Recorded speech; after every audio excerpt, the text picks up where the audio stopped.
अस्सलाम वालेकुम एवरीवन। आज का हमारा टॉपिक है master slave JK flip flop.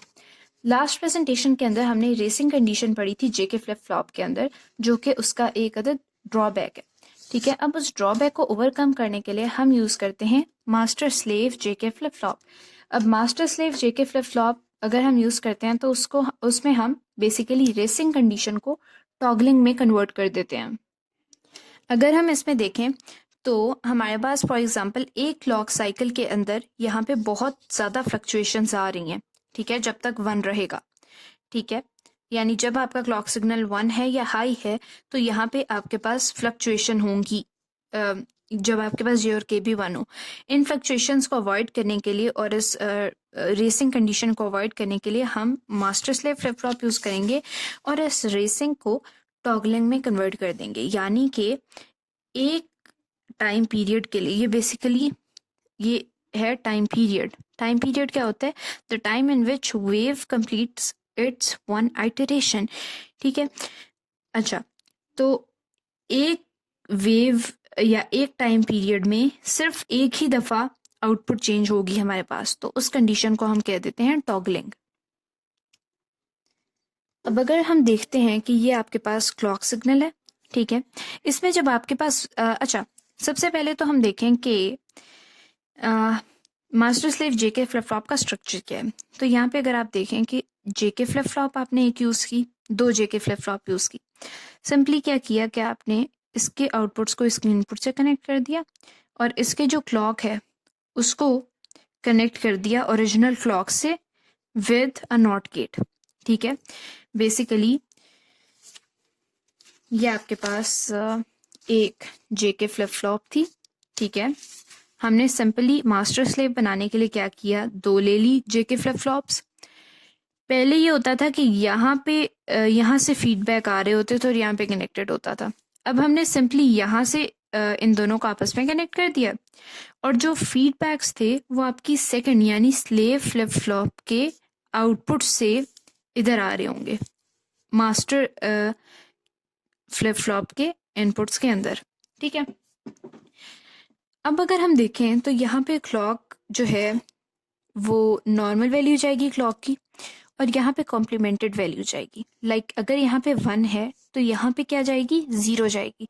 और हम जानते हैं कि जब क्लॉक की वैल्यू 0 होती है तो सर्किट फंक्शनल नहीं होता। अगर मैं यहाँ पे इसको देखें, यहाँ पे हम इसको पार्टीशन कर देते हैं। ठीक है, तो ये आपके पास स्लेव फ्लिप फ्लॉप है, ये मास्टर फ्लिप फ्लॉप है। अब इसमें होता क्या है कि जब आपके पास क्लॉक की वैल्यू 1 है, ठीक है, तो ये फ्लिप फ्लॉप तो फंक्शनल होगी लेकिन यहाँ पे 0 आएगा। सर्किट बेसिकली इसमें क्या होता है, सर्किट वर्क क्या मतलब नहीं करता, वो बेसिकली पिछले आउटपुट शो करता है। लाइक नेक्स्ट स्टेट के अंदर प्रीवियस स्टेट के आउटपुट शो हो रहे होते हैं। तो सिंपली जब यहाँ पे 1 होगा तो ये सर्किट फंक्शनल होगा लेकिन यहाँ पे ये मेमोरी रिटेन कर रहा होगा। लेकिन जब आपके पास 0 आ जाएगी स्टेट तो ये फंक्शनल ऑफ ये नॉन फंक्शनल हो जाएगा सर्किट और यहाँ पे 1 आ जाएगा। 1 आएगा तो ये सर्किट वर्किंग हो जाएगा। अब यहाँ पे उस वक्त फिर आउटपुट्स चेंज हो जाएंगे। ठीक हो गया, ये आउटपुट्स यहाँ पे फीड हो रहे हैं पीछे की तरफ, लेकिन यहाँ पे तो क्लॉक ही 0 है तो ये सर्किट पर नॉन फंक्शनल रहेगा एंड इन फीडबैक इनपुट्स का कोई फायदा नहीं होगा। तो इस केस में हमने देखा कि एक क्लॉक वेव के लिए आउटपुट सिर्फ एक दफा चेंज हुआ। ठीक है, जब 1 था तो ये सर्किट ही नॉन फंक्शनल था, ये पिछला आउटपुट शो कर रहा था। ठीक है, और जब ये 0 हुआ तो यहाँ पे आपके पास क्या शो होने लग गया, न्यू आउटपुट। ठीक है, जब ये 0 हुआ तब आपके पास न्यू आउटपुट शो हुआ और यहाँ से फीडबैक भी हो रहा था लेकिन यहाँ पे तब 0 था, क्लॉक आपके पास 0 था और ये आपके पास जो है सर्किट पूरा वो नॉन फंक्शनल था। तो हमने देखा कि एक साइकिल के अंदर आपके पास आउटपुट जो है वो सिर्फ एक दफा चेंज हुआ और इस कंडीशन को हम कहते हैं टॉगल।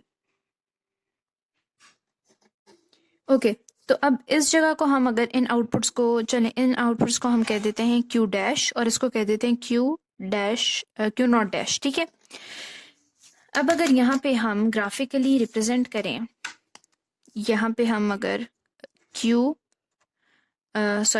ऑफ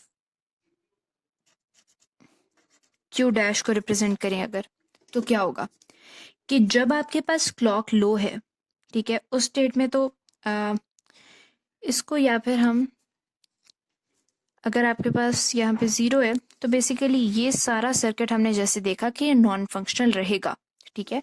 जब आपके पास क्लॉक की वैल्यू 1 हो गई, ठीक है, तो आपके पास ये भी 1 हो गया, ठीक है। अब उसके बाद आपके पास हो गई क्लॉक की वैल्यू 0, ठीक है। तो ये फंक्शन जो सर्किट है वो पिछली वैल्यू यानी पिछले आउटपुट को ही रिटेन करेगा। तो इसने रिटेन कर लिया, यानी वो पिछला आउटपुट ही आगे सप्लाई कर रहा था, या पिछला आउटपुट ही रिटेन कर रहा था, क्योंकि मेमोरी स्टेट होती है, ठीक है। उसके बाद फिर जब क्लॉक हाई हुआ तो आपके पास ये लो हो गया, ठीक है। एंड अगेन यहाँ पे क्लॉक लो हुआ मीन्स यहाँ पे क्लॉक की वैल्यू, ओरिजिनल वैल्यू 0 थी, तो ये सर्किट ने पिछली वैल्यू रिटेन करनी थी। तो पिछले आउटपुट पे क्या था, 0 था, यानी 0 ही था, समझे, ठीक है। तो ये यहाँ पे 0 ही रही और अगेन इट रिपीट्स। लेकिन अगर हम इस ओरिजिनल क्यू का आउटपुट देखें तो वो कैसा होगा। इस क्यू को अगर हम देखें तो इसमें क्या होगा, इसमें बेसिकली ये होगा कि जब क्लॉक की वैल्यू 1 होगी तो ये फंक्शनल होगा, लेकिन 0 होगी तो ये फंक्शनल होगा, ठीक है। यानी अगर क्लॉक 1 है, यहाँ पे तो कॉम्प्लीमेंट आ रहा है, ये नॉन फंक्शनल है और ये फंक्शनल है। लेकिन जब क्लॉक 0 है तो यहाँ पे 0 आ रहे हैं, नॉन फंक्शनल है, और ये आपके पास फंक्शनल है, स्लेव। तो अगर हम देखें कि यहाँ पे जब क्लॉक की वैल्यू 0 है, ठीक है, तो इस सर्किट ने बेसिकली क्या करना है, जब 0 है तो इस सर्किट की बेसिकली सॉरी इस आउटपुट की वैल्यू, लेट से कि ओरिजिनली आपके पास 0 थी, ठीक है। फिर ये क्लॉक सिग्नल हाई हो गया। अब जब हाई हो गया तो यहाँ पे आपके पास 1 आ गया, लेकिन इधर आपके पास 0 आया, यानी ये जो सर्किट था ये फंक्शन नहीं था, ये पिछला आउटपुट ही शो कर रहा था।